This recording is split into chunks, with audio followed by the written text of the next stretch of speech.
come to pass afterward that I will pour out my spirit upon all flesh, and your sons and your daughters shall prophesy, your old men shall dream dreams, your young men shall see visions, and also upon the servants and upon the handmaids in those days will I pour out my spirit. And I will show wonders in the heavens and in the earth, blood and fire and pillars of smoke. The sun shall be turned into darkness, and the moon into blood, before the great and the terrible day of the Lord come. And it shall come to pass that whosoever shall call on the name of the Lord shall be delivered. For in Mount Zion and in Jerusalem shall be deliverance, as the Lord hath said, and in the remnant whom the Lord shall call.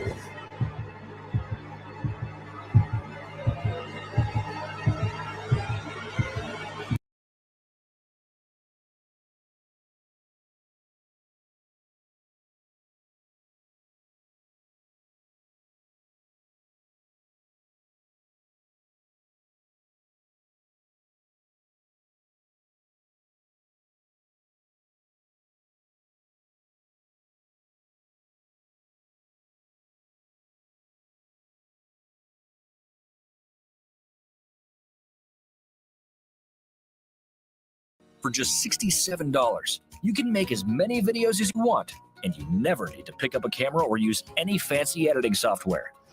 With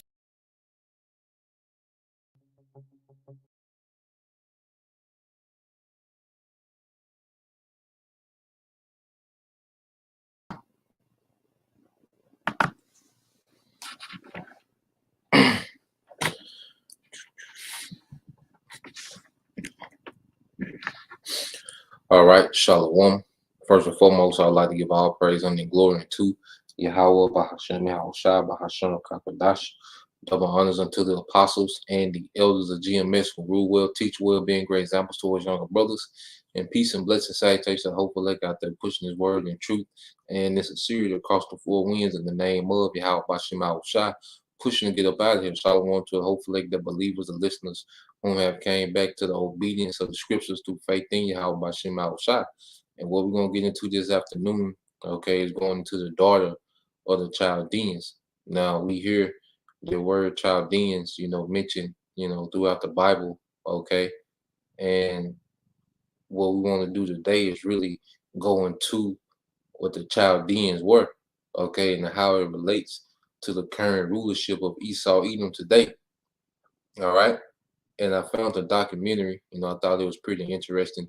There's another one from the channel, History with Sai, which I've been on him pretty tough lately. Got a few more documentaries I want to go into, dealing with some history that he went into. But, I've seen this one, it's a 14-minute video, and it goes into, okay, the pretty much the astrologers of ancient Babylon, okay? And we remember now what when the daughter of Babylon. So if a brother could put Mark 4, okay, and 22,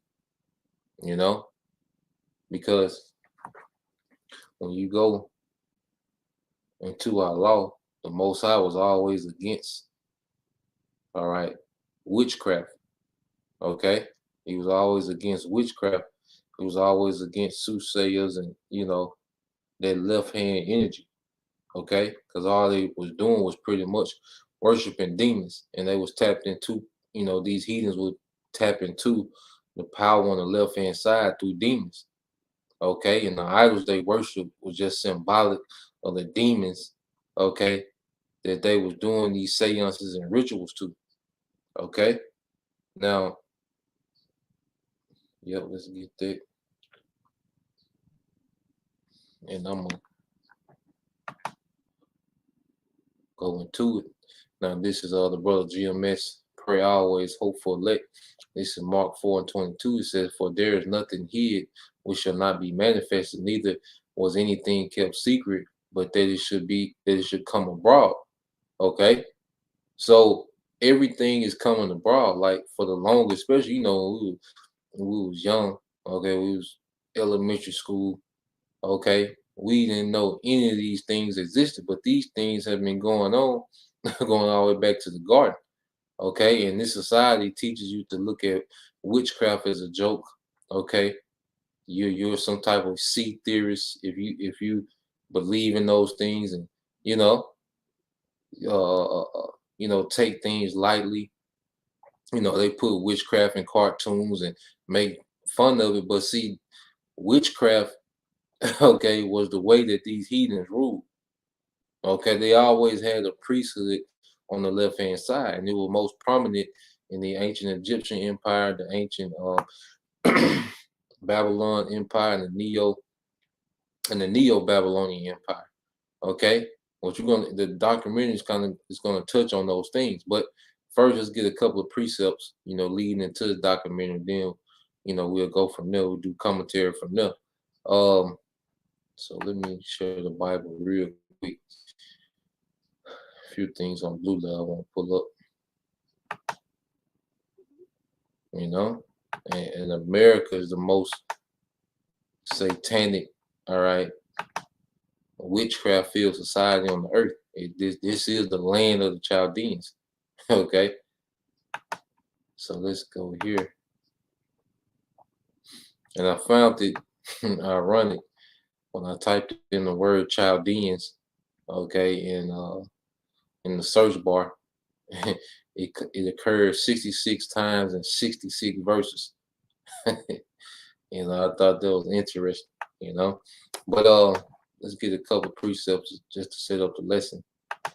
All right, and then we'll dive into it. Now, this is the book of Genesis, okay, because witchcraft has been around from the beginning. Okay, when you go to Genesis 3:1, it says, "Now the serpent was more subtle than any beast of the field, all right, which the Lord had made. And he said unto the woman, Yeah, have the Most High said, Ye shall not eat of every tree of the garden." Okay, now let's deal with the serpent, because Genesis 1 is a heavy precept. Okay, now let's go into that word serpent in the Hebrew. Let's get the root word. Okay, let's get the root word.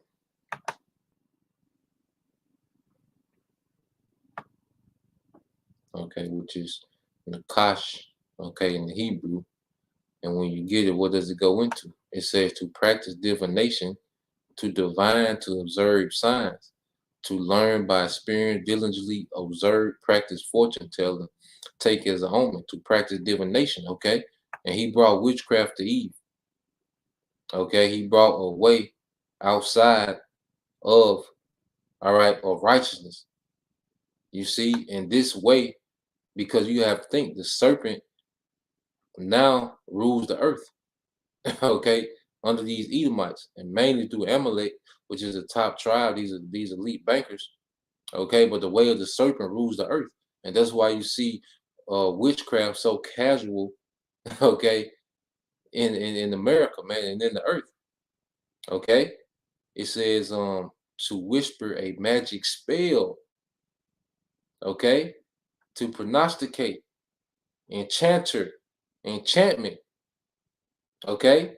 This is what the serpent brought to Eve, man. Okay, that left hand power. You see, and Eve saw it as something good. Okay, because one of the things they push in America is what? Liberation. And the serpent came to Eve with the game of liberating her from under the Most High and liberating her from under the man.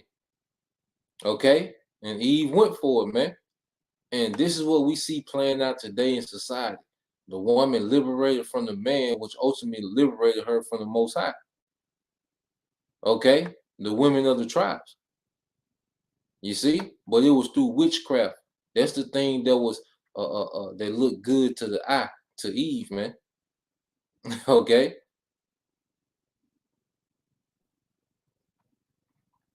so let's go from there, because the Most High was against it.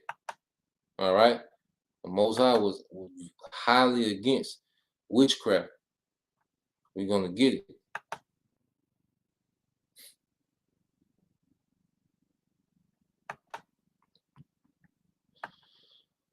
So when you go to Deuteronomy, all right, 4 and 5. It says, "Behold, I have taught you statutes and judgment, even as the Lord my power commanded me, that ye should do so in the land whither you go to possess it. Keep therefore and do them, for this is your wisdom and your understanding in the sight of the nations." Okay, "which shall hear of these statutes and say, surely this great nation is a wise and understanding people." See, we were supposed to be an example of righteousness in the earth. An extension is an extension of Yahweh Bashim Shai in the earth. Okay, nations were supposed to mimic what we was doing in righteousness, man. Okay, verse 7 said, "For what nation is there so great, who have the Most High so nigh unto them, as the Lord our power is in all things that we call upon him for?"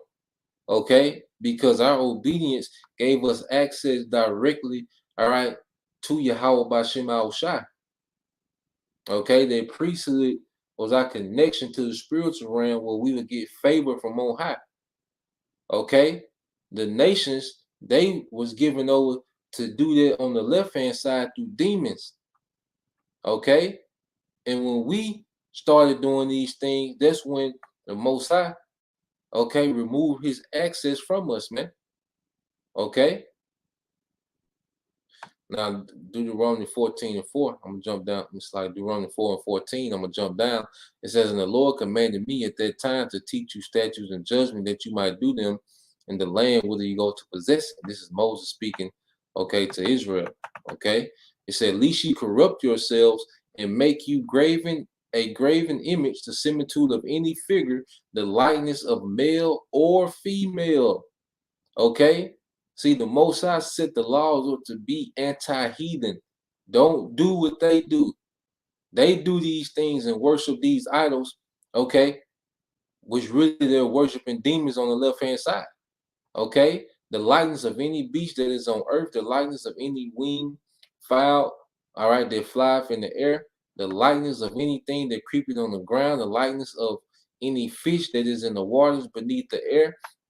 At least thou lift up thine eyes upon heaven, and when thou seest the sun and the moon and the stars, and this is going to go into these prognosticators and these astrologers, man, that the video going to go into.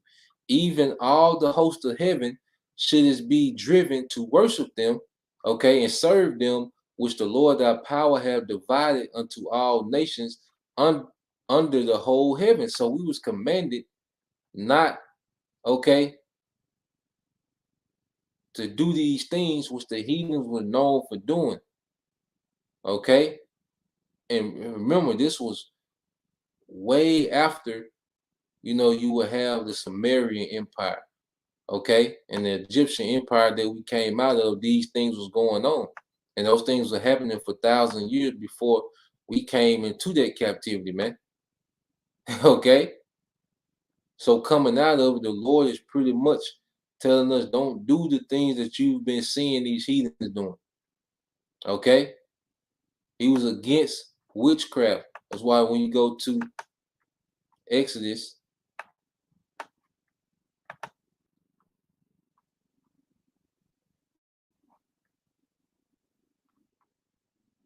all right, Exodus 22 and 18, it says,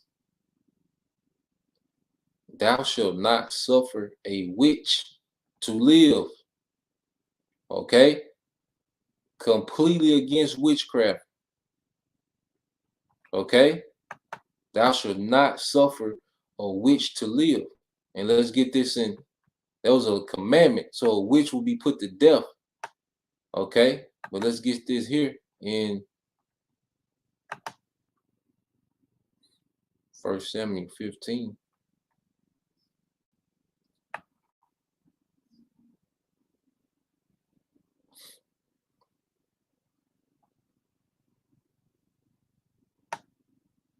Now, this is when Saul was disobedient to the orders of Yahweh Bashim Al Shah through Samuel. And pretty much he went to do his own thing. And that's the energy that's in the earth. Everybody just want to do their own thing. Okay. The woman has a mindset to what? Do her own thing. Okay. That's the energy that's in the earth. I just want to do my own thing. Okay. The hell with the family. And, I just want to do my own thing. That's the energy that's pretty much in the earth. Okay.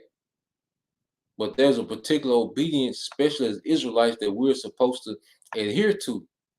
All right. But Saul pretty much did his own thing. He kept some of the sheep that the Most High told to keep. He kept some of the livestock, that the Most High told him to kill. And he kept the king of Amalek, Agag, alive, which the Most High told him to kill. Okay. He didn't do like Joshua was doing. When Joshua got the commandment, all right, to lay down man, woman, and child, he ran through them. Okay. And you see how much favor we had. But under Saul, all right, Saul started to do his own thing. Okay, and listen to what Samuel tell him. This is 1 Samuel 15:22. And Samuel said, "Have the Lord as great delight in burnt offerings and sacrifices as in obeying the voice of the Lord." Okay, behold, to obey is better than sacrifice, and to hearken than the fat of rams. For rebellion is the sin of witchcraft. Okay, and stubbornness is as iniquity and idolatry, because thou hast rejected the word of the Lord. He have also rejected thee from being king. And see, as a nation, we lost our rulership due to what? A rebellion. Okay, which is the sin of witchcraft, man. And that's what Esau, Edom, in this time, all right, has gotten the masses to do, especially Jake. It's an emphasis on getting Jake to be rebellious, man. Okay. But that's what the serpent came to Eve with, was that witchcraft, and he got her to rebel. Okay. Matter of fact, let me see if I can find. I wonder what page that was on.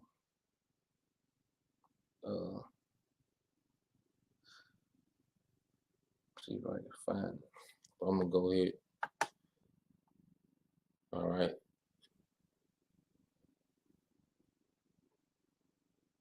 Yep, like the brother put.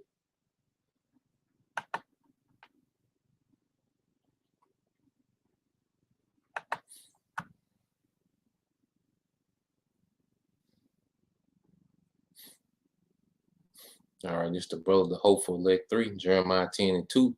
It said, "Thus saith the Lord, learn not the way of the heathen, and be not dismayed at the signs of heaven, for the heathen are dismayed at them." Okay, and this documentary finna go into it, so let's get it. This documentary gonna show you that they're dismayed at the signs of heaven, which are the eclipse, the blood moons, the stars. Okay, they were dismayed of them. They made this a religion. Okay, they made this a practice. Okay, so let's go into it. Load this up.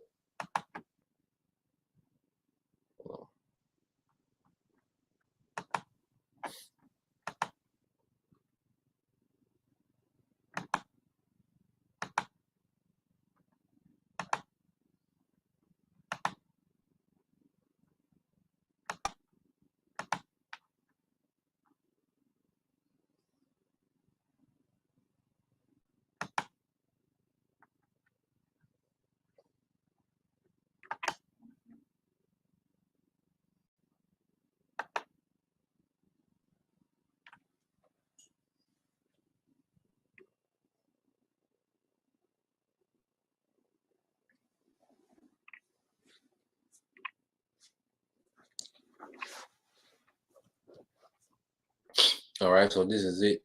I said this from the channel History with Sai. Pretty good channel, pretty informative. He do some good teaching. But you always got to pick out, the bones of anything. So I'm gonna let this play, and it's gonna go into astrology and science of ancient Babylon. All right, and the Greeks. Okay.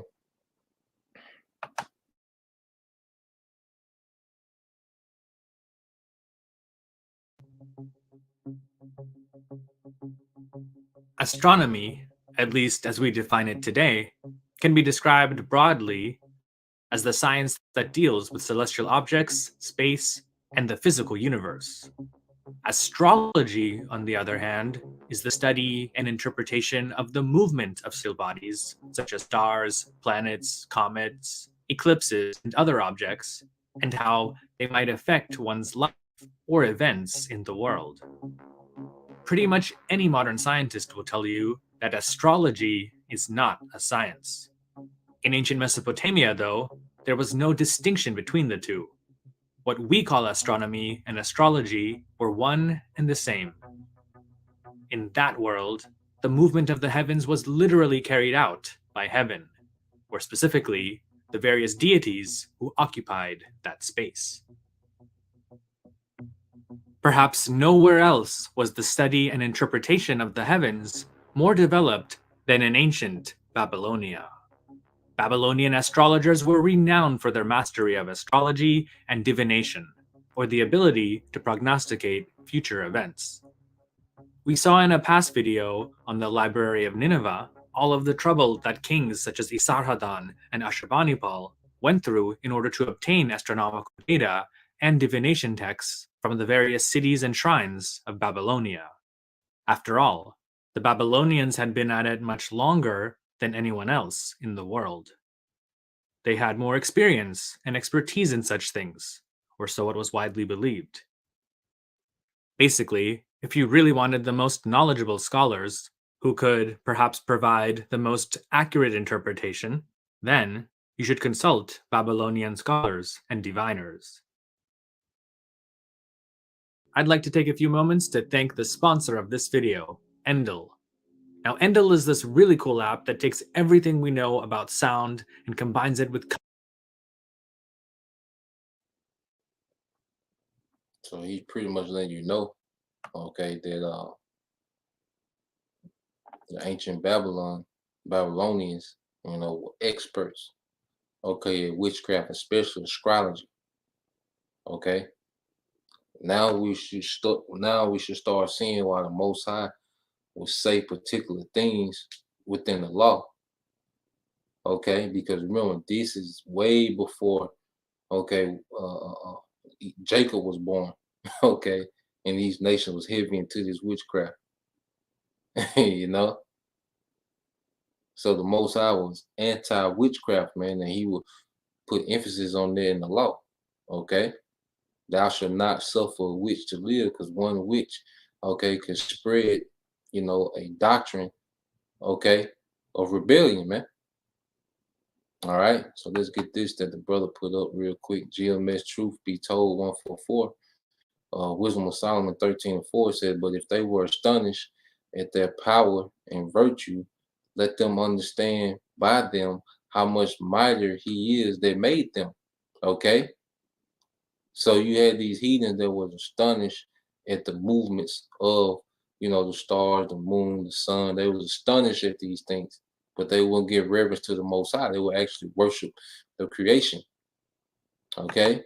But it was through the line of the sons of God that the worship of the Most High, okay, was established in the earth. Okay. You're going to tie it all together.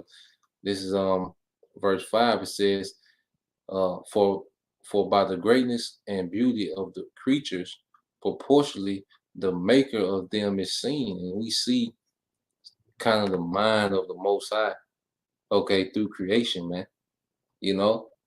How beautiful, certain parts of the earth is, and, tranquility, the way that nature works together, the animals, and, the way that when animals work together, everything is in sync.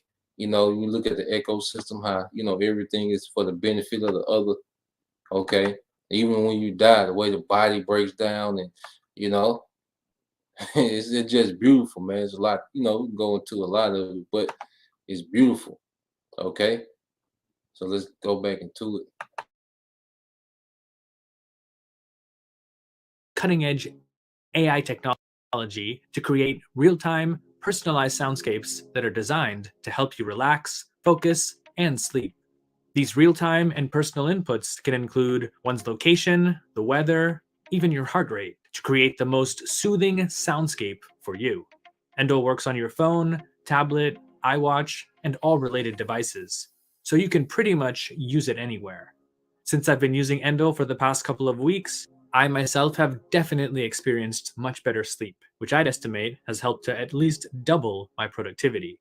So, if Endo sounds, no pun intended, like something you'd be interested in, you can try it out for free. The first 100 people to download Endel with the link in the video description will get a free week of audio experiences. So check it out and be on your way to better focus, relaxation, and sleep with Endel. The Babylonians' reputation in such, we'll call them sciences, spread further west into the Greek-speaking world during the classical era. Aristotle, in his work, On the Heavens, states that along with the Egyptians, it is the Babylonians who have made observations for very many years, and from whom we have many reliable pieces of information about each of the stars. Other Greek and Roman sources, more or less, state the same thing, though the actual dates they give for the length of this tradition are clearly stretched. For example, Diodorus Siculus states that the Babylonians, who he and other writers call Chaldeans, claim that they have been observing the heavens for at least 473,000 years before the conquest of Babylon by Alexander the Great. Pliny the Elder takes it back a few millennia further to 720,000 years before his own time. Of course, these are not possible, and who knows how their sources came up with these numbers. But it's clear that both of them, as well as others in antiquity, were highly impressed with the Babylonians' long tradition of scholarship and systematic observation of the night sky. Diodorus marvels at and writes admiringly about the Babylonians' willingness to dedicate themselves to the study of the heavens. The training which they undertake in all these subjects is not the same as that of the Greeks who pursue such studies. For among the Chaldeans, the higher study of these subjects is handed down within the family, and son takes it over from father, being exempt from all other public duties. Since they are brought up studying these disciplines from childhood, they acquire great skill in them, both because of how easy it is to teach the young, and because of the great amount of time devoted to the process. Among the Greeks, So you see how pretty much, the Babylonians, the sect of the Chaldeans, okay, their wisdom was passed down from father to son, and those children was brought up, okay, in their witchcraft. That's why when they became adults, they were so, skilled at it. Okay, and it said they was exempt from working. Just like the Levites, they didn't have to work because they had the office of the priesthood. Okay, and they will be brought up there. That's why you look at the priesthood. You had the sons of Aaron. Okay, it was passed down from father to son. Okay, the heathens was doing it on the left hand side. Okay, we was doing it in righteousness. All right. Yeah, this is what's really going on. Okay, these heathens are tapped into the left hand side, and no one more than Esau Edom. Okay, of today.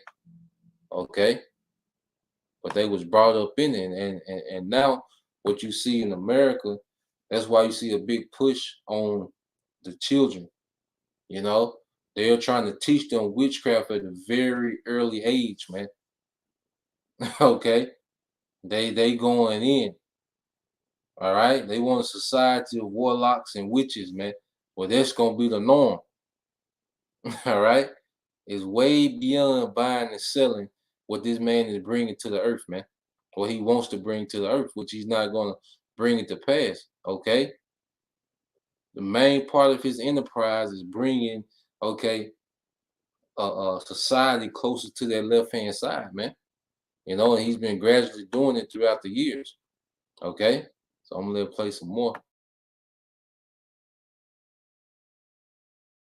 on the other hand, the man who applies himself to many subjects without preparation reaches higher study late, and then, after laboring at it for a little while, he abandons it, distracted by the need to make a living. Given the Babylonians' reputation in the realm of astrology and divination, there was a demand amongst Greek scientists and mathematicians for some of the rare data that they'd been recording for millennia. While most Greeks may not have believed in all of the supernatural reasons for such phenomena, they were interested in obtaining and analyzing such data to help them support or disprove their ideas about how the universe worked.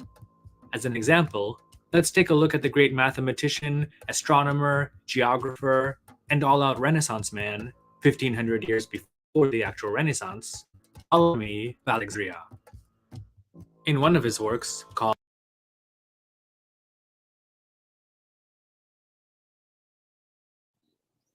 And this is Ptolemy, okay, of the line of the Ptolemaic Empire of Egypt. See, Esau was in Egypt. As the Ptolemies, he was in Egypt, okay? And they was getting this left-hand knowledge, man, okay? They was getting this left-hand knowledge, man. When Alexander took down Persia, you remember Babylon was a province of Persia, okay? Esau was tapping into that left-hand knowledge, man. And these things have been passed down through the lines of the nobility, man. Okay?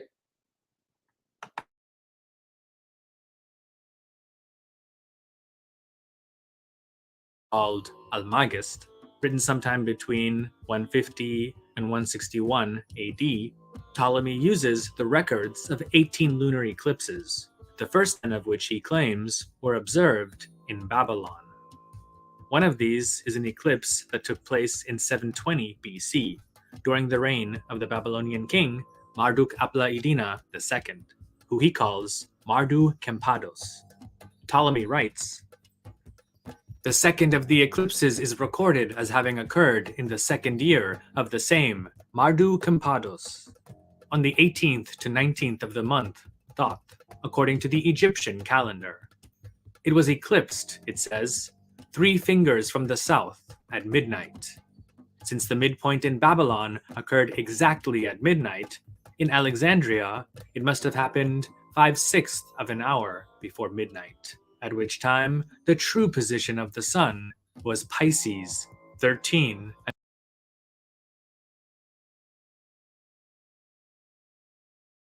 If you're a college student like me, especially, you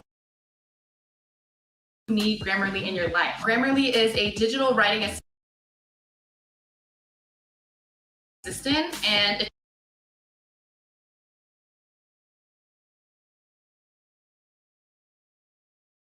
and 3/4 degrees.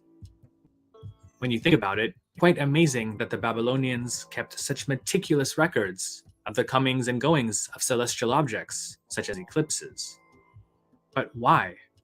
Unlike the Greeks, they weren't trying to figure out how the universe worked. As for them, this could be primarily explained by the creation myths of their religion. The reason was that eclipses, comets, and other such occurrences were concerning due to the negative events they were thought to herald. These could include large-scale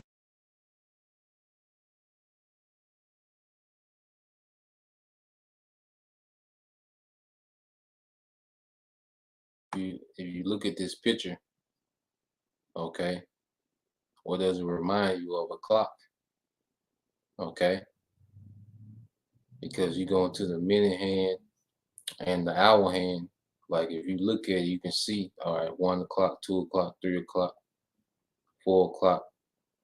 You know, it reminds you of the clock because it's where you get the 60-second minute and the 60-minute hour. That's Babylon, all right, math. Okay, it's Babylonian arithmetic. Okay, which we go by to today. Okay, midnight. All these things revolve around, okay, astrology. Okay, that's why you see like the middle of the clock is similar to the sun. Okay, and then time revolves around it. You see? This is the daughter. The scriptures call America the daughter of Babylon. This is it. Okay.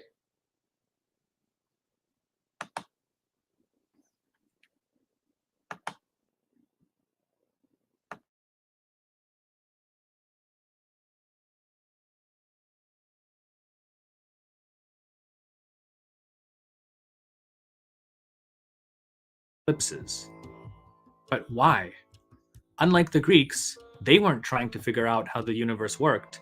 As for them, this could be primarily explained by the creation myths of their religion. The reason was that eclipses, comets, and other such occurrences were concerning due to the negative events they were thought to herald. These could include large-scale natural disasters, widespread disease, attacks from one's enemies, or the death of a king. And so, recording and interpreting this knowledge was of vital importance. The earliest surviving documents devoted to the subject seem to come from the reign of the Babylonian king Ammi-Saduqa between the years 1646 to 1626 BC. His royal astronomers made complex observations of the risings and settings of the planet Venus.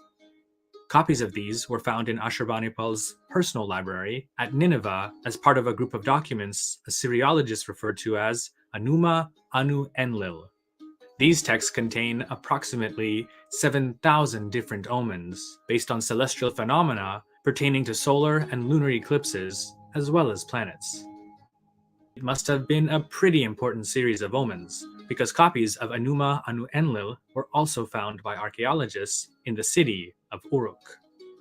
One particular copy was compiled by a scribe named Anu Abba Uter in the 2nd century BC, when Babylonia was ruled by the Seleucids. One of the tablets from this version of Anuma Anu Enlil mentions various types of eclipses and a range of colors that signify bad omens.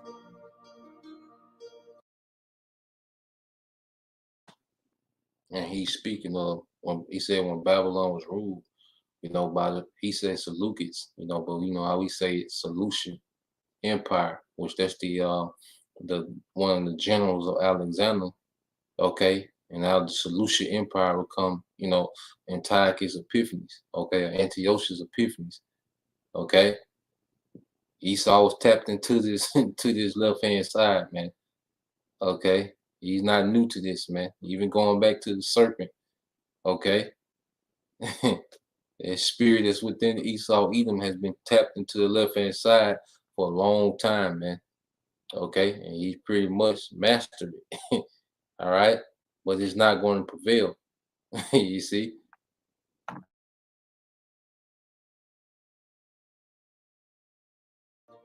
If an eclipse occurs on the 14th of Duyuzi and is white, Sin will request votive offerings.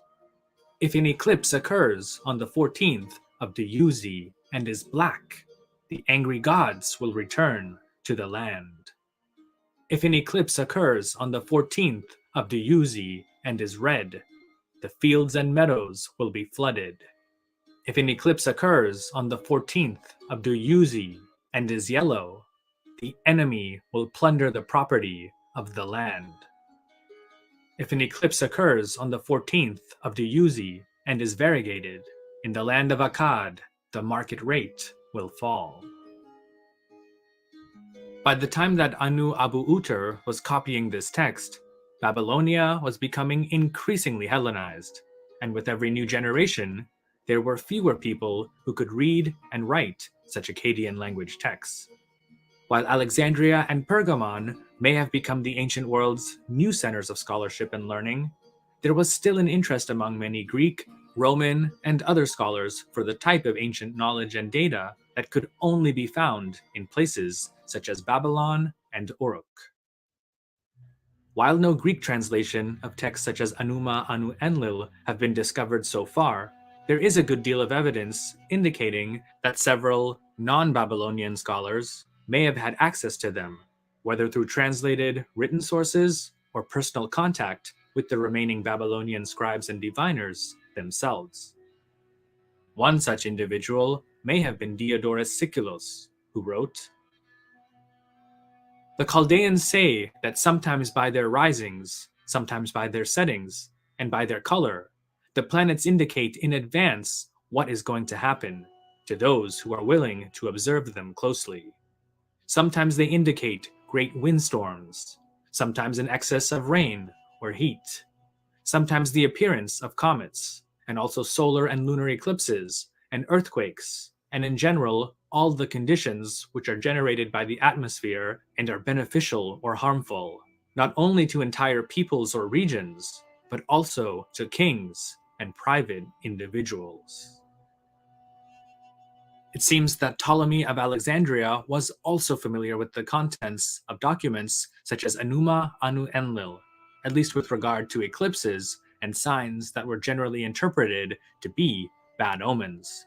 In fact, he lists the same colors as those of the tablet that we just read a few moments earlier.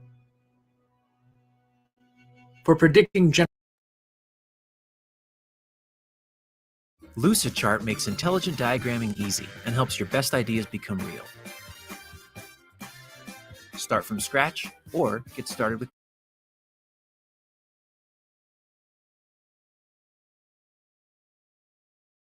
For predicting general conditions, one must also observe the colors relating to eclipses, either those of the luminaries themselves or those of the formations that occur around them, such as rods, halos, or similar. If they appear black or greenish, they signify the effects which were mentioned in relation to the nature of Saturn. If white, of Jupiter. If reddish, of Mars. If yellow, of Venus. If variegated, of Mercury.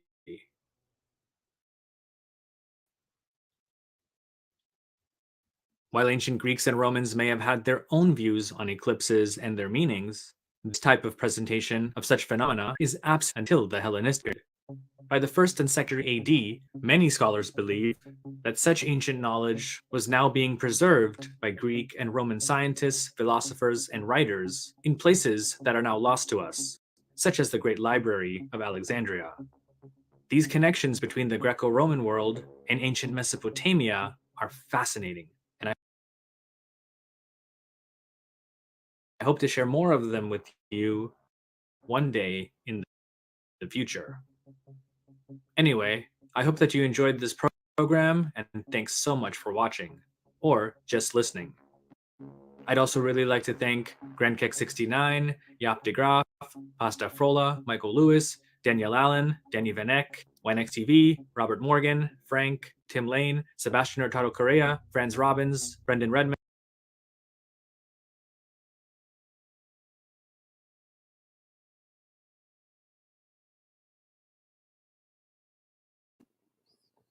All right, so as you can see, all right, the Babylonians and the Chaldeans were pretty much, world renowned, all right, for witchcraft and especially astrology.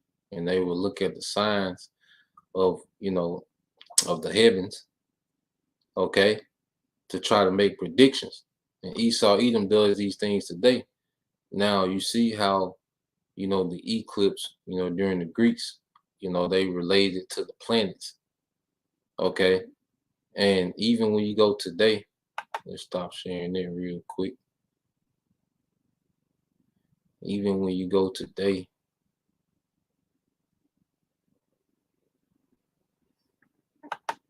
when you look at the days of the weeks, okay, because he went into pretty much how those eclipses, represent planets, and that was under the Greeks, if they would come up with that.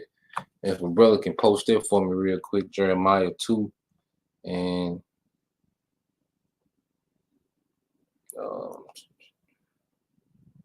let's get Jeremiah chapter 2 and 11.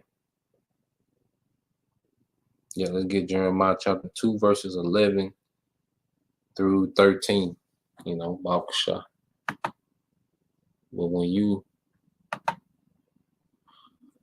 go into the origin of the days of the week, okay,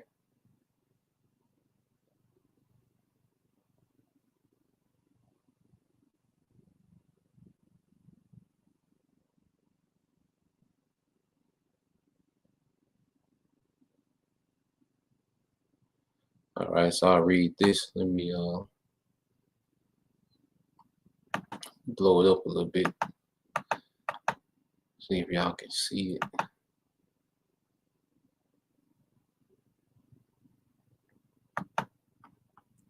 All right. So when you go into it, it says from the day of the sun to the day of the moon. Today, the week starts with the day of the moon, Monday, and ends with the day of the sun, Sunday. Previously, Sunday was the first day of the week, as the washing day, Saturday ended the week. Okay? Now it says Roman gods. All right, it says the Roman gods become Nordic weekly names. It said the Romans named the days of the week after the sun and moon and 5 planets, which were also the names of their gods. The gods and planet were Mars, Mercury, all right, Jupiter, Venus, and Saturn. In the Nordic countries, the sun, okay, Sunday, and the moon, Monday, also became the first 2 days of the week, and the Roman gods became 4 other Nordic gods with similarities. Okay, Mars became Tyr, all right, for Tuesday. Mercury became Odin, okay, the father of Thor, for Wednesday. Jupiter became Thor, all right, which is Thursday, and Venus became Frigg, okay, which is Friday. Saturday came outside the system. The Norse, all right, the Norse form Saturday meant hot water day, which can be translated as washing day or washing water day. Okay, you see that?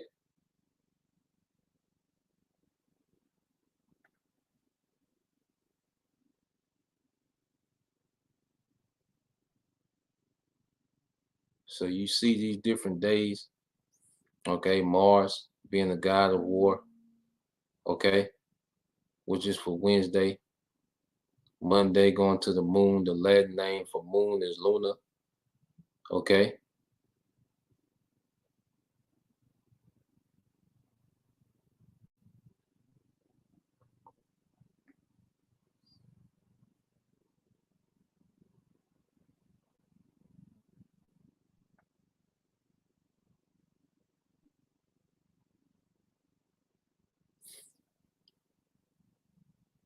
So all these different days, this would be a good, if y'all want to read. Okay.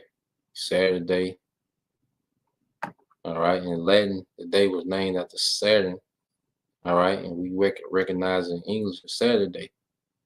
Okay.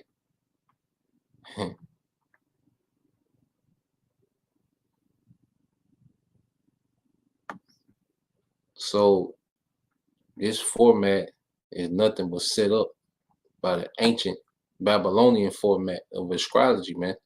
Okay, they just changed names and throw a few more myths into play, but it's pretty much this society, especially America, is founded off that ancient Babylonian astrology, man. Okay, this is why this place known as the daughter, okay, of Babylon. Okay. Now I want to hold on, get this real quick.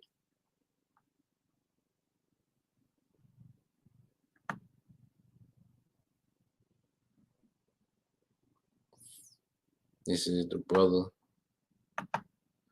Yashima tribe of Judah.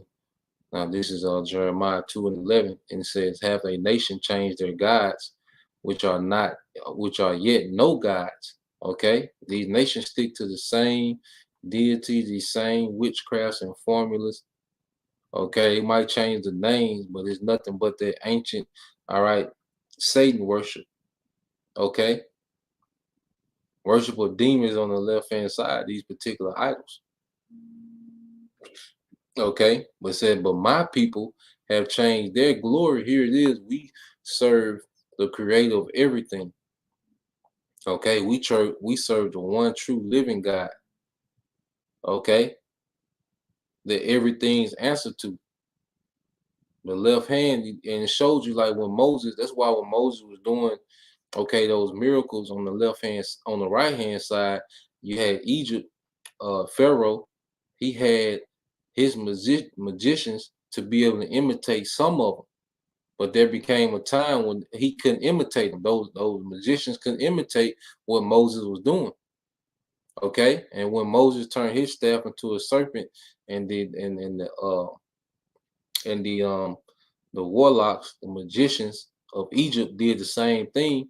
Moses' serpent, all right, devoured the serpents of the Egyptians, man, to show you that their right hand is way more dominant than the left. Okay. And we was given access on the right hand side. See, we're the only nation that was given that direct access on the right hand side. Okay, it was through a Levitical priesthood, but now it's through Yahweh Shai. If a brother can get that, let's get that in St. John. Okay, let's get that in St. John chapter 14.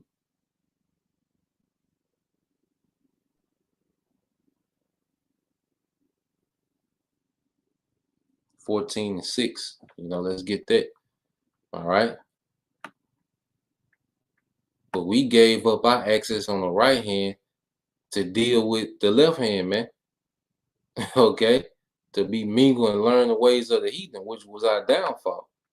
Okay.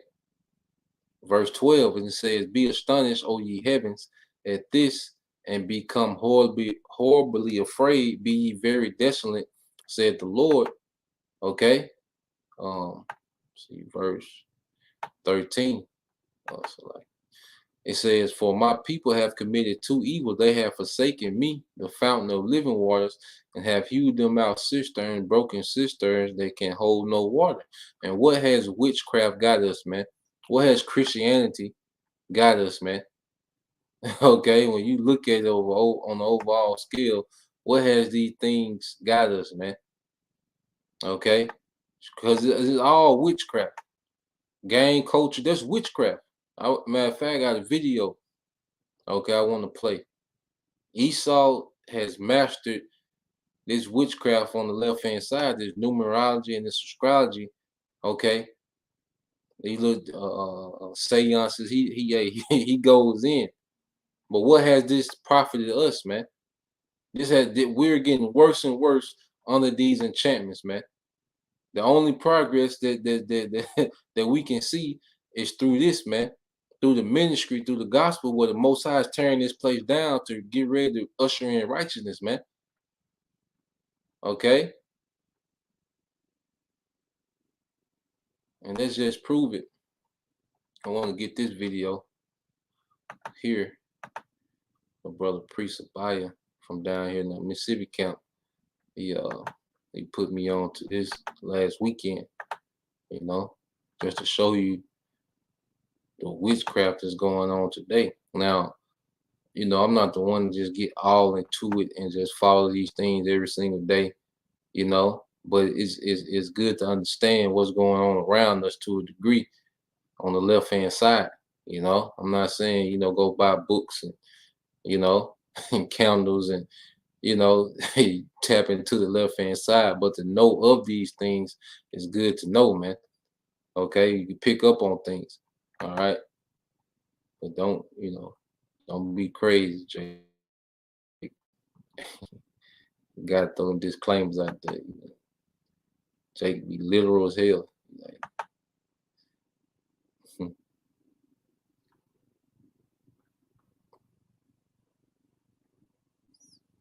All right, so I want to get this. Okay, and this just a regular Jake, but he does, go into some good info, in this segment of the video. He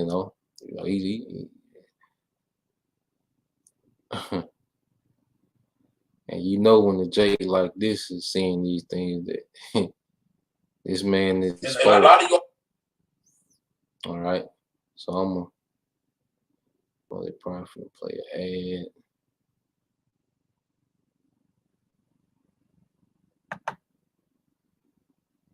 But I always keep this shit in mind right here. And a lot. Discover La Roche-Posay Double Clean Gel. Clear acne and help prevent.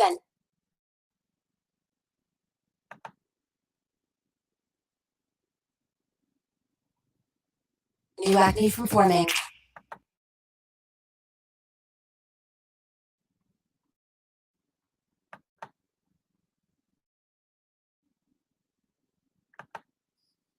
So what he gonna go into, I don't know if you brothers, familiar with, it's called Gematria, pretty much numerology, okay?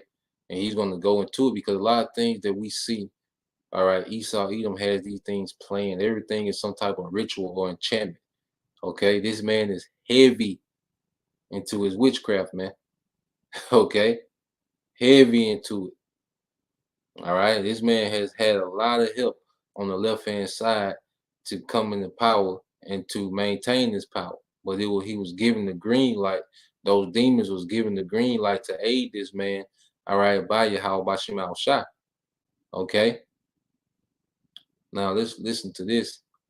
All right, he's gonna go into a few things, showing you that everything that our people pretty much is into is some form of witchcraft, man. And a lot of y'all about to leave, but I swear to God, I don't ignore this no more.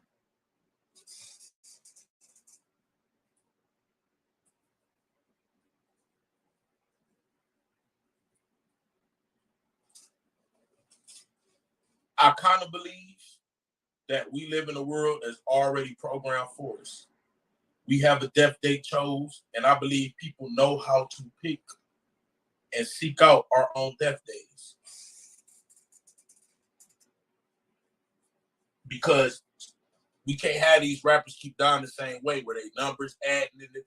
Bro, like I told y'all, GD is 7-4. A, B, C, D, E, F, G. 7. A, B, C, D. 4.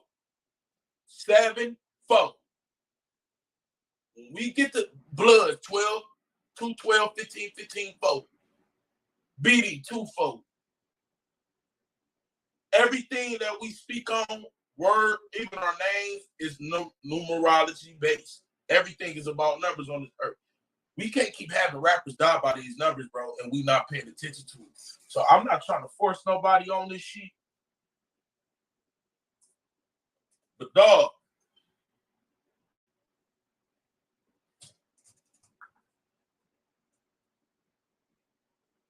I want y'all to just see this shit real quick. Y'all hit the like button. Get the likes back up. We have 5,000 people again. Get the likes back up. Y'all subscribe. We do this shit every goddamn day.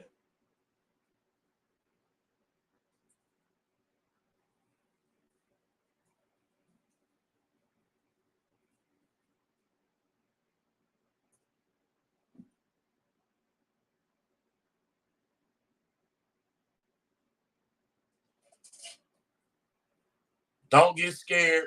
Just peep. Gematria. It's I hated this shit. I never liked to believe in this shit, but it was too many coincidences for me. So I just want y'all to peep this shit real quick.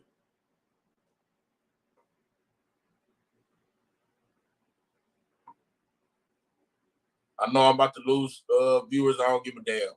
Because a lot of y'all don't understand. When you gang bang, that's by the numbers, bro. If you a gang banger,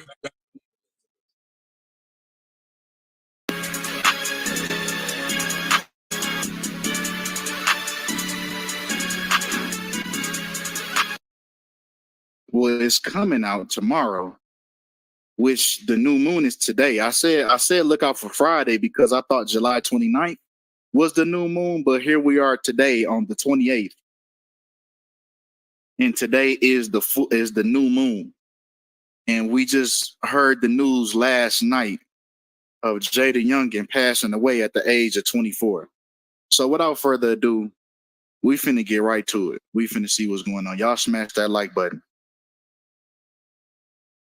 Now, rapper Jada Youngin was shot dead in his Louisiana hometown Every other rapper,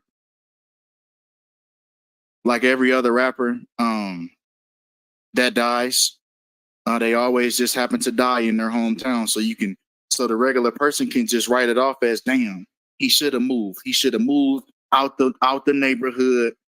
Senseless killings, man. Niggas just be hating. It's deeper than that. You really got to open your eyes up. These aren't just senseless killings that's going on. These are strategic. These are things that have been planned out as soon as these folks signed the dotted line. It's already being worked out. Now they say rapper Jay the Youngin was shot dead in his Louisiana hometown of Bogalusa. Now Jay the Youngin and Bogalusa have the same numerology, 138, forwards and backwards. Now, if you are new to this, right, this is called gematria, the practice of turning letters into numbers. You know how A is the first letter of the alphabet? You know how we always used to sing in A, B, C, D in that same order, right? A is 1, B is 2, C is 3, so on and so forth. Right? This is the numerical structure that has been going on since the 1500s, when the Gregorian calendar was brought in the modern day alphabet, in the Jesuit order, all established in the 1500s. And that's why you see these things happening by the numbers that they do. Everybody they put on this main stage goes by this same numerical system. And they live and they die by the numbers. Let's continue. So we got 138, right? Between his stage name and where he's from and where he died. His last EP that he put out before he I don't even like saying dead. I don't even like being so just putting it like that, because it's a chance that these niggas don't be dead. You feel me? So I don't even like being too but I'll just say, just for the sake of, lack of words, I'll just say his death, right? All is well equals 138 as well. Right? His last project he dropped before he died also sings. And no, I see you. You said it only applies to gangbangers. No. But what I wanted to tell gangbangers is, when we gangbang, we do it by the numbers, like Bloods. They do this. BLOOD. Well, B is 2. You know the blood, 2, 12, 15, 15, 4. All that is spelling out blood. When GDs claim 7-4, all that is spelling out GD. When BDs claim 2-4, all that is spelling out BD. So I want people to know, if you a gangbanger, there's no way you can't believe in this. There's no way you can't believe in this if you a gangbanger. Because all gangbangers bang by numbers, dog. I don't give a fuck what nobody's talking about.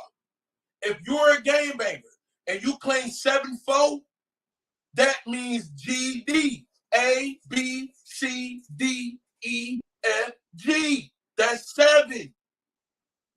A, B, C, D. That's 4. 7, 4. All GDs claim 7-4. That's all I'm saying. If you grew up in the gangbanging culture, because most gangbangers be like, man, I don't believe in that shit, but they retarded, because, bro, all the gangs was based off this right here. I'm here to teach, not preach, teach. I had to learn this. Any gang you are in goes by this shit right here. Period.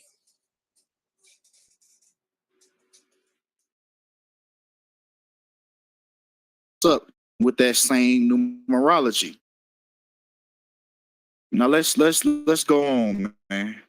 Now, the day that he dropped his last project, info new to the stream. Appreciate you for tapping in, man. Appreciate that. Yeah, it's taken off the stage. Yes, perfect. Couldn't have said it better myself. Right? From the day that he dropped this album or this EP to the day that he was taken off the stage, we get 124 days just like his full name, Javarius Tyke Scott, equals 124 in reverse full reduction. Keep that star ring on his finger, right? The star finger, the star ring, I should have added that. I just peeped it. But the star ring that all the other rappers wear, that they end up dead as well. Tupac wore the star ring, King Von wore the star ring, Mo 3 wore the star ring, Pop Smoke wore the star ring. It's symbolic.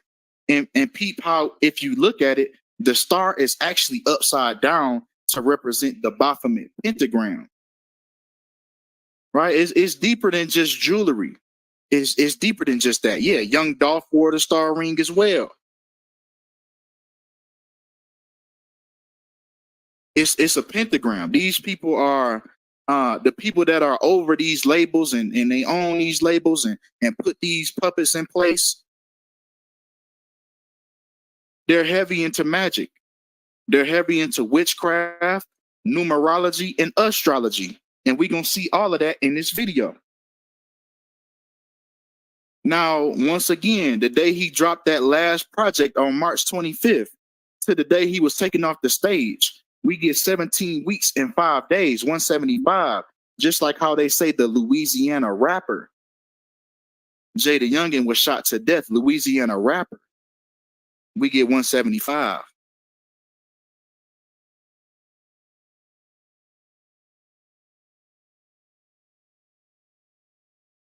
Now, also, if we take his birthday, right? If we take his 23rd birthday, right? Not his 24th, we take his 23rd birthday and we take it to the day that he died.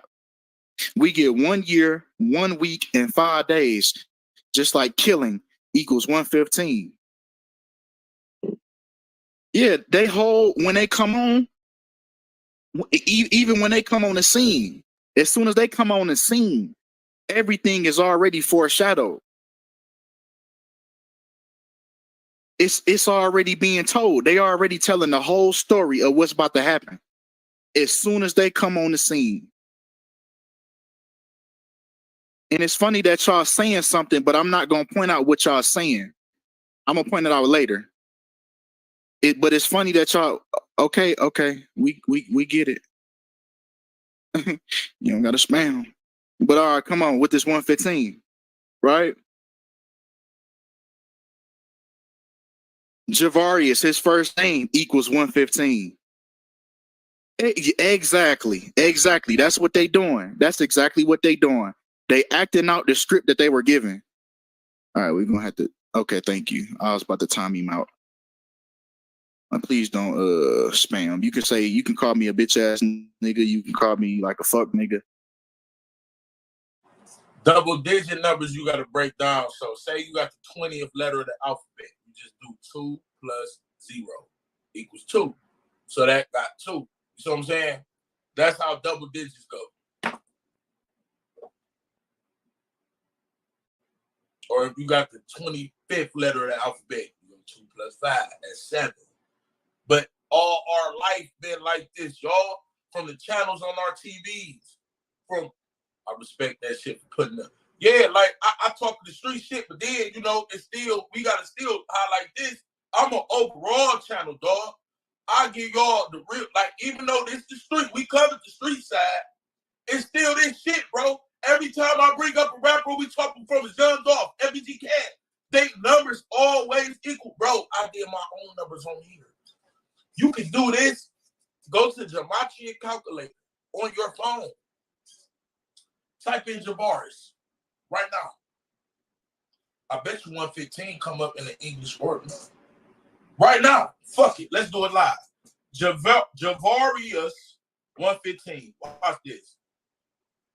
Hold on. Watch this.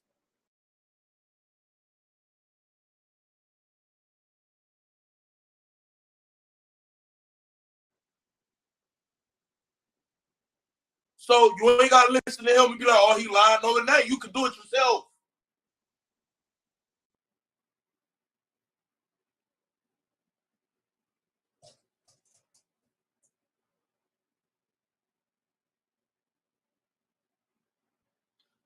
Type in GD. What comes with GD? 7-4.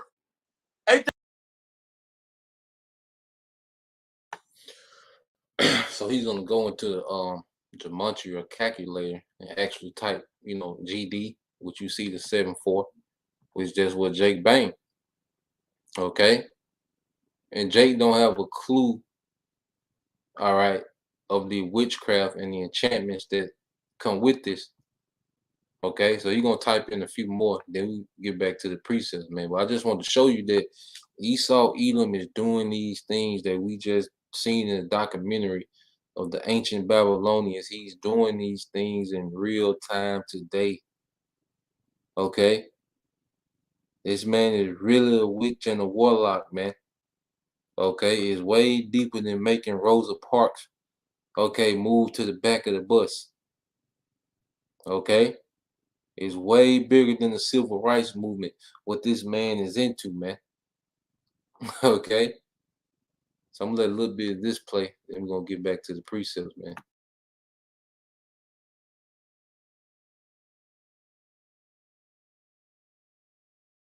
That was GD's game bang 7-4, huh? GD 7-4. What do we game bang under, man? So stop. You can type in blood, it's the same shit.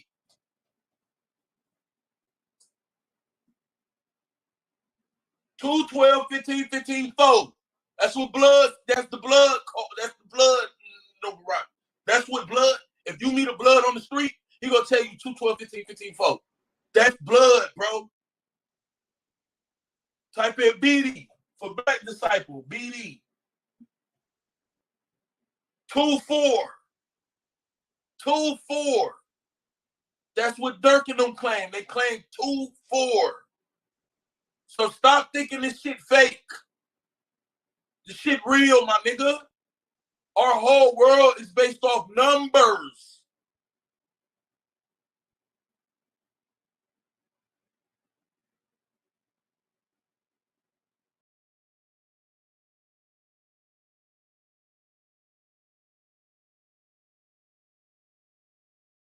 All right, and pretty much, you know,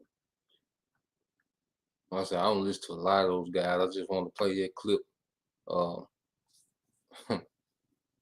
And sometimes, you know, they be accurate with their information, you know, but when you go to these different sources, man, you know, you got to kind of be limited on what you utilize, you know, for teaching, you know, but with that, it adds up, man.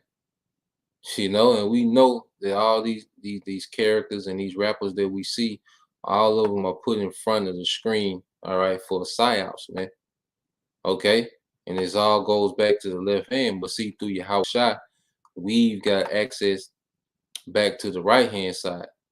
Okay, this society works off the left hand side, and the higher up that you are in this society, the more in tune with the left hand that you have to be. Okay, this is John 14:6. It's from the brother Yashima tribe of Judah. And it says, Yahushua said unto him, I am the way, the truth, and the life. No man cometh unto the Father but by me. And Yahushua is our access directly back, okay, to the right hand and to the power that comes with the right hand side. Okay, and that's what we trust in. Esau trust in his witchcraft. He trusts in the left hand side, man. Okay. This man trusts in the left hand side. Okay. He's gonna try to attempt to overthrow the right hand, okay, through his left hand witchcraft. All right. So now let's get back in the scriptures, you know, because of the right would always prevail, and it's gonna prevail, all right, in this time, man, on a much more massive scale. Now, when you go here,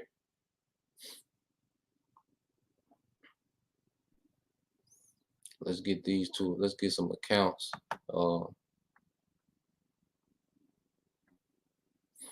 me see.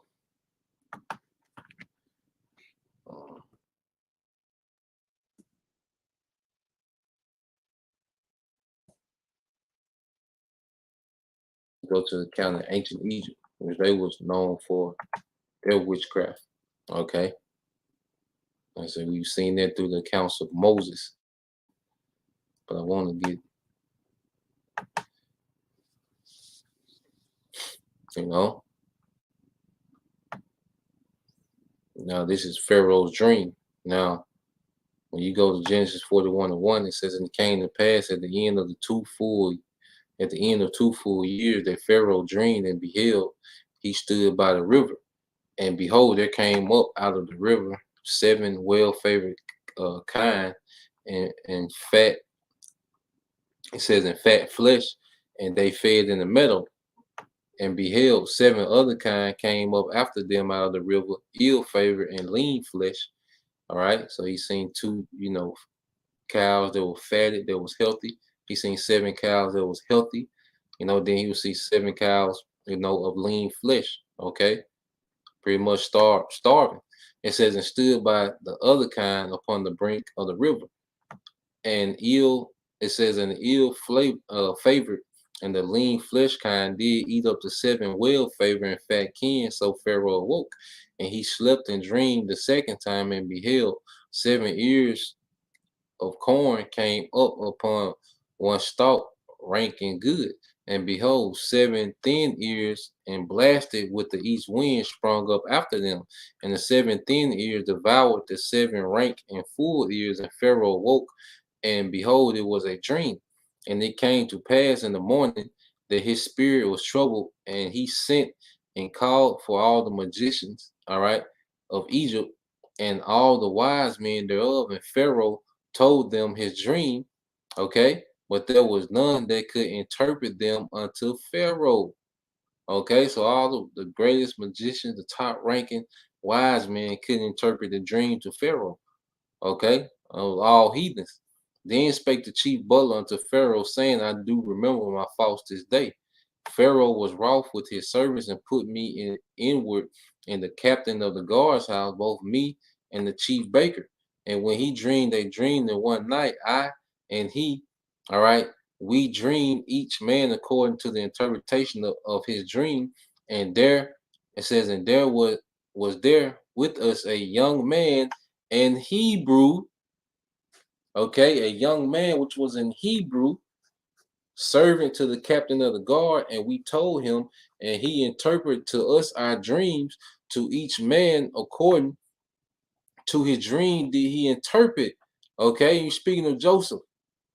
Okay, the right hand would always, all right, surpass the left hand in the wisdom and in power. Okay, and it came to pass as he interpreted to us, uh, so it was me. He restored unto my office, and him, okay, he hanged. The Pharaoh sent and called Joseph, and they brought him hastily out of the dungeon, and he shaved himself and changed his raiment and came in unto Pharaoh. And Pharaoh said unto Joseph, I have dreamed a dream, and there is none that can interpret it. And I have heard say of thee that thou canst understand a dream and interpret it. And Joseph answered Pharaoh, saying, It is not me. All right, it is not in me. The Most High shall give Pharaoh an answer of peace. Okay, so Joseph, there was an opportunity for the Most High to exalt his wisdom and his power above, all right, their left hand side. Okay, which he created the left hand side. All right, but he would always show that the right hand is superior to the left. And Joseph went on to interpret a dream which saved Egypt from experiencing famine, because they stored up in the years of plenteous, okay, where they would survive the years when it was plenteous. Okay, when they had surplus, they saved. Okay, so in the time of drought, they had, and pretty much everyone had to go through Egypt, okay, to survive. Okay, and Joseph was given great rank and authority. And what will happen eventually? The rest of Joseph's brothers, Jacob, will come to Egypt and sojourn. Okay. Then you have the incident with Moses, Isaiah, and Pharaoh, and his magicians, where the right hand overcame, and that whole empire got destroyed. Okay, eventually the whole empire of Egypt was destroyed, man, through what? The right hand. Okay. So let's go to Daniel, the 2nd chapter. Let's get this account.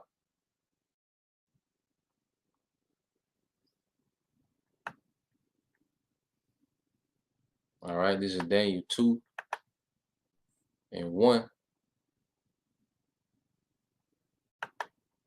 All right, this is the book of Daniel, chapter 2, verse 1. It says, in the 2nd year of the reign of Nebuchadnezzar, all right, Nebuchadnezzar dreamed dreams wherewith his spirit was troubled, and his sleep brake from him. The king commanded to call all the magicians and astrologers and sorcerers and the Chaldeans for to show the king his dream. So they came and stood before the king, and the kings would always have these left hand, these heathen kings would always have sorcerers and astrologers and different things around them. They would ask them about going to war. They would ask them about, riches and, different things, man. Okay. Just like today, there's a left-hand priesthood. Okay. The scripture say the accuser of our brethren, that's the left-hand priesthood of Esau, Edom, trying to throw curses and enchantments up, man. Okay. Well, you see, this is thousands of years later in the Neo-Babylonian Empire. Because remember, that was the ancient Egyptian empire, that Joseph was in. All right. And this is thousands of years later in the Neo-Babylonian Empire. And they still are into what? Their left-hand side, man. Okay. And this is what? The Chaldeans. You see? Scripture speaking about what? The Chaldeans. Because Nebuchadnezzar came from that line of the Chaldeans, okay, which was around even during the time of Abraham. Let's get there real quick in Genesis, the 11th chapter. Where did Abraham come from? Okay.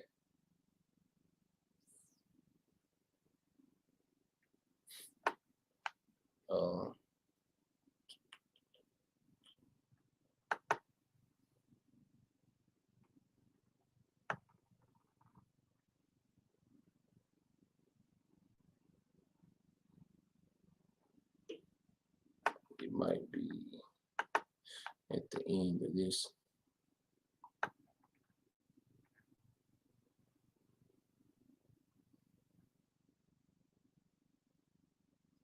All right, this is Genesis 11:27. It says, now these are the generation of Terah. Terah begot Abram. All right, it was just speaking of Abraham. All right, Nahar, Haran, and Haran begot Lot. Okay, and Haran died before his father Terah in the land of his nativity in okay, of the Chaldees. Okay, and Abram and Nahar took them wives. The name of Abram's wife was Sarai, which later became Sarah, and the name of Nahar's wife, Milcah, the daughter of Haran, the father of Milcah and the father of Ishkar. Okay, now it says, but Sarai was barren, she had no child, and Terah took Abraham, all right, Abram, all right, his sons, and Lot, the son of Haran, his son's sons, and Sarai, his daughter-in-law, his sons, Abraham's wife, and they went forth with them from of the Chaldees to go into the land of Canaan, and they came unto Haran and dwelt there. So Abraham came from the land of the Chaldees, and Terah was, and his father Terah was into, okay, this witchcraft, man. He was into astrology and these different things. Well, Abraham was separated, just as we were separated from, the traditions of our fathers, because Christianity is nothing but witchcraft when you go into it, man. Okay? Just as we were separated, and brought to the true living power, the true God. Okay? We was taken away from the idols of Jesus Christ and Allah, okay? The Egyptology. That's all witchcraft. We were taken away from that and brought into this, man. Abraham was removed from darkness and brought into light. Okay? It says, now the Lord has said unto Abram, get thee out of the country and from thy kindreds and from thy father's house into the land that I will show thee. So Abraham is being chosen out of that darkness, man, and brought into the light of the truth. Okay. So going back to Daniel, and we see the same things going on thousands of years later in the book of Daniel, man. Okay, it didn't stop in when Esau got into power. He went into it more than anyone. Okay, it says, and in the second year of the reign of Nebuchadnezzar, all right, Nebuchadnezzar dreamed dreams wherewith his spirit was troubled and his sleep brake from him. The king commanded to call the magicians and the astrologers and sorcerers and the Chaldeans for to show the king his dream. So they came and stood before the king. And the king said unto them, I have dreamed a dream, and my spirit was troubled to know the dream.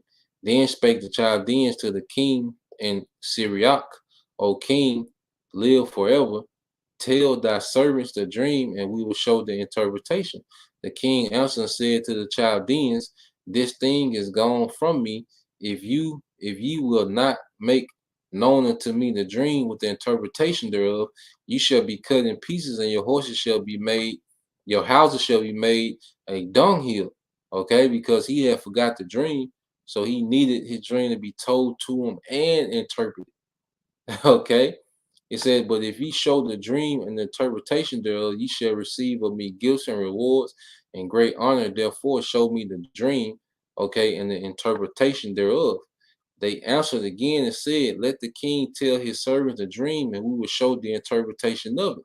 The king answered and said, I know certainly that ye would gain the time, because ye see the thing is gone from me. So he's like, look, I can't tell you the dream. Okay. And then you want me to tell you so you can pretty much stall for time and make something up. Okay. That's what he's going to tell him. He said, but if you would not make known unto me the dream, there is but one decree for you have prepared lying and corrupt words to speak before me till the time be changed. Therefore, tell me the dream, and I shall know that ye can show me the interpretation thereof. The Chaldeans answered before the king and said, there is not a man upon the earth that can show the king's matter. Therefore, there is no king, lord, nor ruler that adds such things as any magician or astrologer or Chaldean. So they're confounded.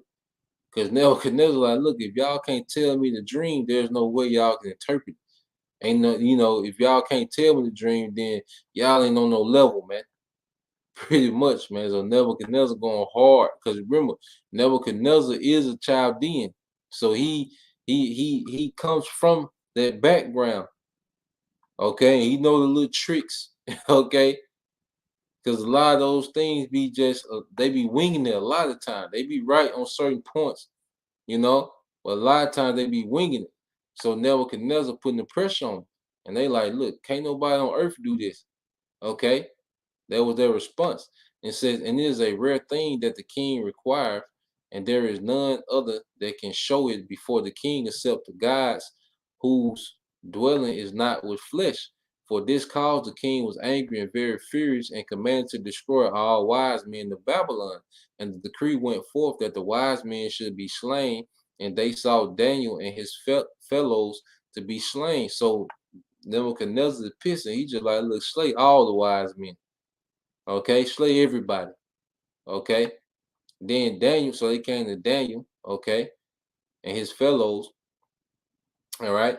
And this is what happened. It said, then Daniel answered with counsel and wisdom to Arioch, all right, the captain of the king's guard, which was gone forth to slay the wise men of Babylon. He answered and said to Arioch, the king's captain, why is the decree so hasty from the king? Then Arioch made the thing known to Daniel. Then Daniel went in and desired of the king that he would give him time, and that he would show the king the interpretation. Then Daniel went to his house and made the thing known to Hananiah, Mishael, and Azariah, his companions, that they would desire okay, that they would desire mercies of the Most High of heaven concerning this secret, and Daniel and his fellows should not perish with the rest of the wise men of Babylon. Okay, verse 19. Then was the secret revealed unto Daniel in a night vision. Then Daniel blessed the power of heaven. All right. Daniel answered and said, Blessed be the name of the Most High, okay, Yahweh forever and ever. For wisdom and might are his, and he changeth the times and season. He removeth kings and setteth up kings. He giveth wisdom unto the wise and knowledge to them that know understanding. He revealeth the deep and secret things. He knoweth what is in the darkness, and in the light, all right, dwelleth with him. All right. I thank thee and praise thee, O thou power of my fathers, who has given me wisdom and might, and has made known unto me now what we desired of thee, for thou hast made known unto us the king's matter. Therefore Daniel went to Arioch, whom the king had ordained to destroy the wise men of Babylon. He went and said thus unto him, Destroy not the wise men of Babylon. Bring me in before the king, and I will show unto the king the interpretation. So the Most High gave Daniel the dream and the interpretation of the vision as he slept that night, man. Okay? And Daniel broke the dream down, which that's where you get the statue. Okay? That's where you get the statue that brothers go into when you jump down to 36, and he's breaking the dream down and said, This is the dream, and we will tell the interpretation before the king. Thou, king, art a king of kings, for the Most High heaven have given thee a kingdom, power, and strength and glory.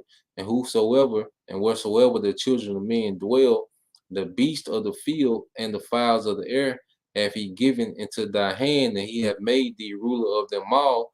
Thou art this head of gold.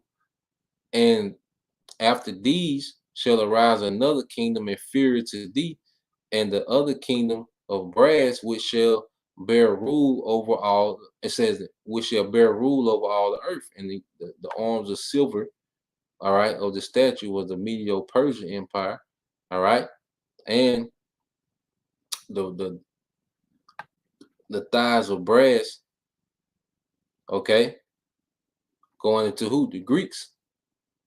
You see, yeah, his belly and thighs of brass are the Greeks, all right, and the legs of iron and who? The Romans. Okay, so this is a heavy vision that the Most High gave Nebuchadnezzar, and then he gave it to Daniel to break it down. All right, and then he seen that stone, which was Yahweh Shai, come destroy this rulership. Okay, because we're in the 10 toes of that vision. Would you go to 42? Well, I started 41. I started 40. It says, And the fourth kingdom shall be strong as iron, the Roman Empire. For as much as iron breaketh in pieces and subdueth all things, and as the iron that breaketh all these, shall it be break. All right, shall it break in pieces, okay, and bruise. And whereas thou sawest the feet and toes, part of potter's clay, part of iron, the kingdom shall be divided, but there shall be in it the strength of iron, for as much as thou sawest the iron mixed with marred clay. And this is what we see now, all right, with the NATO, the EU, okay, in America, man. Okay, you have strong nations within the alliance, and you have weak nations, man. Okay, you have strong militaries and you have weaker militaries, man. Okay, and there's a lot of division, okay, geopolitical amongst, that alliance, man. Okay, and as the toes of the feet were part iron and part of clay, so the kingdom shall be partly strong and partly broken. And this is what we're seeing now. Okay, this kingdom was say, if Satan shall fight against Satan, the house shall fall. If Satan be divided against Satan, this is what we're seeing with this empire. Okay, you jump down to 244. All right, Daniel 2 and 44 says, In the days of these kings shall the Most High of heaven set up a kingdom which shall never be destroyed, and the kingdom shall not be left to other people, but it shall break in pieces and consume all these kingdoms, and it shall stand forever. Okay, so he's seeing All right, the coming of Yahushua to destroy these current rulerships, man. Okay, but that was what given through the right hand side, and that's why, because it say what to consume all these kingdoms. And you remember the serpent of Moses. All right, when he did that for Pharaoh, that serpent consumed those serpents of the Egyptian magicians, man. Okay, just like Yahweh Shai is going to consume this empire. Oh, what happened? All right, so let's go from there. Let's get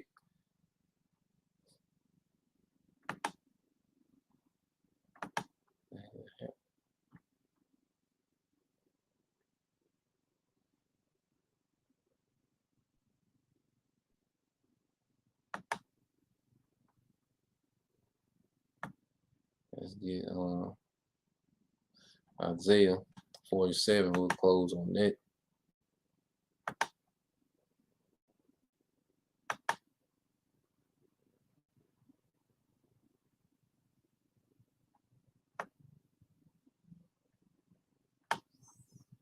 All right, this is Isaiah 47. And what does it say? It says, "Come down and sit in the dust, O virgin daughter of Babylon, sit on the ground.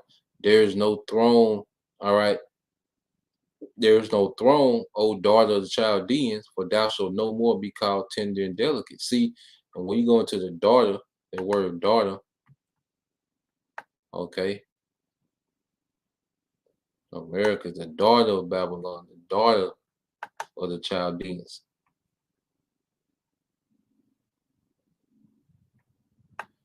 Okay, and their word is Bath. Okay.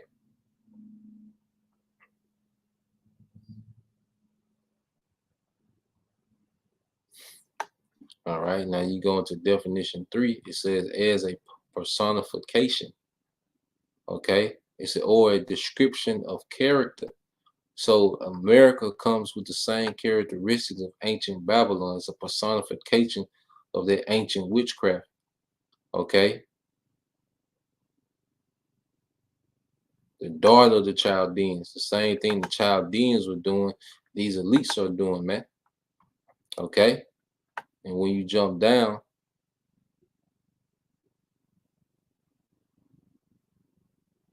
to verse 8, it said, "Therefore hear now this, that thou that are given to pleasure, that dwellest carelessly." Yeah, because Esau been winning through through the left hand side, man. Okay, chilling. All right, and this society, is engulfed in witchcraft. But they have, pretty much this is a society, especially over here in America, of abundance, and people have became very careless, man. Okay, there's no stance for righteousness here, man. People are chilling within wickedness, man. It said, "Thou sayest in thy heart, I am." And Esau thinks that he's an entity. He thinks a guy. He thinks he's on an even playing field with the Most High. He thinks he's just a few steps away from being equal to the Most High, man. All right. It says, "I am, and none else beside me. I shall not sit as a widow, neither shall I know the loss of children. But these two things shall come to me in a moment, in one day: the loss of children and widowhood. They shall come upon thee in their perfection." All right. Because one thing about it, Esau, when you even go into these astrologers and prognosticators, they think that they know the events that's going to happen before they happen. Okay. But see, the Most High is going to show them that they're not all knowing. Okay. It says it's going to come upon them in their perfection. And it's going to go into, it said, "For the multitude of thy sorceries and for the great abundance of thine enchantments. For thou hast trusted in thy wickedness. Thou hast said, none seeth me. Thy wisdom and knowledge it hath perverted thee. And thou hast said in thy heart, I am, and none else beside me. Therefore shall evil come upon thee, thou shalt not know from whence it rises." It's going to be things that this devil is not going to know anything about. All right, that's going to work against him, man. Okay, bad times are going to come upon this man that he is Esau going to be taken by surprise, man. Okay, and mischief shall fall upon thee. Thou shalt not be able to put it off. Yeah, you're not going to be able to do an enchantment or a ritual to get out of the judgment of Yahweh Shema Shai. And the Most High is going to be proven that he was always in control, man. Okay? And desolation shall come upon thee suddenly, which thou shalt not know. Stand now with thine enchantments, and with the multitude of thy sorceries, wherein thou hast labored from thy youth. Okay? Esau, hey, he was tapped in way back during the Greeks, the Romans. Okay, he was tapping into these things, man.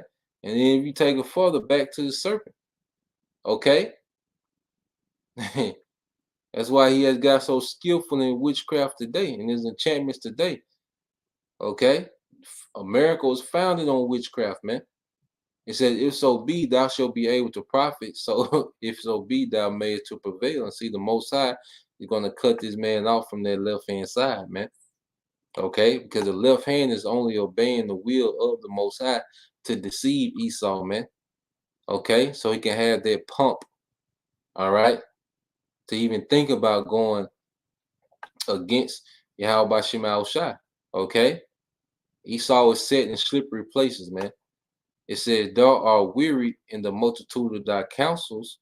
Let now the astrologers, the stargazers, the monthly prognosticators stand up and save thee from these things that shall come upon thee. So yeah, bring out all your astrologers, your prognosticators, your witches, bring everybody out and let them do their rituals and sacrifices and, you know, see how they turn out for you, man. It says, behold, they shall be as stubble, the fire shall burn them. They shall not deliver themselves from the power of the flame. There shall not be a coal to warm it, nor a fire to sit it. They shall be unto thee with whom thou hast labored, even thy merchants from thy youth. They shall wander everyone to his quarter, and none shall save thee, man. Okay, that witchcraft that you've been using to maintain your empire is not going to save you from the judgment of Yahweh Shema Shai. Okay, but that's pretty much, we're seeing that we're in the time of what, these modern day Chaldeans, man. Okay, these elites operate in the same way of those ancient Chaldeans, man, which are heavy into astrology and witchcraft. Okay, and we pray to be protected. It's the brother Israelites seeking salvation, Numbers 23 and 20. Surely there is no enchantment against Jacob, neither is there any divination against Israel. According to this time, it shall be said of Jacob and Israel will have the Most High wrath. Yeah, because we're rising up through those enchantments. Okay, those enchantments were set up to destroy us, man. But guess what? Through the spirit of Yahweh Shema Shai, we're fighting through those enchantments, man. Okay, and becoming righteous leaders, man. You know, becoming a righteous nation again, obedient nation again, man. The Esau is done. Okay, so that's the point. You know, I know it's kind of long, but I wanted to touch, you know, on everything that I could to just cover that topic. You know, Lord, will you brothers and you few sisters were edified once again, and give all praise, honor, and glory unto Yahweh, Bahashem, Yahushua, Bahashem, Kakwadash. Double honors to the apostles and the elders, GMS, who rule well, teach well, being great examples to all his younger brothers, and peace and blessings, salutations to the hopeful elect. Shalom.